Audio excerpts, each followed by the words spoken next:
আচ্ছা, এটা হলো আমাদের 2 নাম্বার এক্সপেরিমেন্ট। 2 নাম্বার এক্সপেরিমেন্টের সার্কিটটা যদি আমরা একটু দেখি তাহলে, আর ফিডব্যাক রেজিস্ট্যান্স প্রথমে 100 দিয়ে করবো, তারপর পর্যায়ক্রমে আর 3 নম্বরে 2টা রেজিস্ট্যান্স লাগানো হয়েছে 100 রোধের, আর ওই 2টা গ্রাউন্ড করা হয়েছে। সাপ্লাই যে সার্কিট অনুযায়ী 4 নম্বরে নেগেটিভ 12 ভোল্ট সাপ্লাই আর 7 নম্বরে পজিটিভ 12 ভোল্ট সাপ্লাই।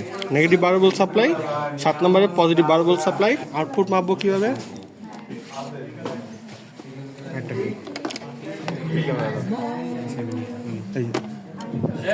আউটপুট মাপবো হইলো, একটা ধরবো হইলো 2 নম্বরে, আর একটা যে কোনো একটা গ্রাউন্ডে 2 নম্বরে, আর যে কোনো একটা সার্কিট হয়ে গেছে, ওই যে ওই কোণা লেগে গেছে তারের লগে।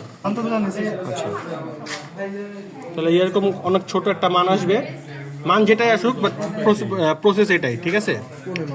9.2। আর ইনপুট অফসেট ভোল্টেজ যেটা, সেটা হলো আমাদের ক্যালকুলেশনের মাধ্যমে বাই করতে হবে। আরেকটা কনসেপ্ট যেটা আছে সেটা হলো আউটপুট অফসেট ভোল্টেজ কম্পেনসেশন। মানে কম্পেনসেশনের মানে এখানে মেন কারণ হলো আমাদের এখানে 1 নাম্বার আর 5 নাম্বার, মানে যেটা হলো অফসেট নাল। অফসেট নালে আমাদের একটা 5 কিলোর পোটেনশিওমিটার লাগিয়ে এটাকে আমাদের আউটপুট ইউজ করে স্যারকে দেখানো যে এটা আউটপুট ভোল্টেজটা 0 হয়। এটা কানেকশনটা কি হবে 1 নাম্বার আর 5 নাম্বারে? এই 1 নাম্বার আর 5 নাম্বারে তার কানেক্ট করা ছিল। এখন জাস্ট মাইপা আমাদের আউটপুট ভোল্টেজটা যে 0 হয় সেটা জাস্ট আমার দেখানো হলো আমাদের কাজ। এখন যদিও 0 হবে না, বাট 0 অনেক কাছাকাছি যাবে আর কি, বা একদম মিনিমাম হয়ে যাবে। মিনিমাম যেরকম মাইনাসে চলে গেছে দেখা যাচ্ছে, মানে সেটা আমরা 0 করলাম। আমরা একটু ঘুরাই, অলমোস্ট 0 বা -0 মাইনাস